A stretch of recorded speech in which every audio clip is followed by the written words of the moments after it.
এবার ইডির নজরে শঙ্কর আড্ডর পরিবার, মা, ছেলে, মেয়ে, স্ত্রী, এমনকি ভাইয়ের নামেও নাকি বিদেশি মুদ্রা বিনিময় সংস্থা খুলে কালো টাকা সাদা করছিলেন প্রাক্তন চেয়ারম্যান, দাবি ইডির।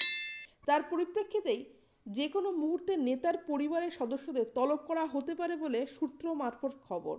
রেশন দুর্নীতি মামলায় কয়েকদিন আগে গ্রেপ্তার করা হয়েছে বনগাঁ পুরসভার প্রাক্তন চেয়ারম্যান শঙ্কর আড্ডকে।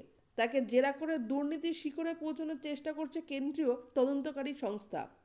ইডি সূত্রে খবর, তদন্তে নেমে ৯৫টি বিদেশি মুদ্রা বিনিময় সংস্থার হদিশ পাওয়া গেছে। তার মধ্যে নাকি ৬টি শঙ্কর আড্ডর পরিবারের সদস্যের নামে, বাকিগুলো বেনামে। ওগুলোর মাধ্যমেই দুর্নীতির টাকা সাদা করার চেষ্টা করানো হতো। পেট্রোপোল সীমান্তে রয়েছে শঙ্কর আড্ডার মানি এক্সচেঞ্জের অফিস, যদিও বর্তমানে তা বন্ধ।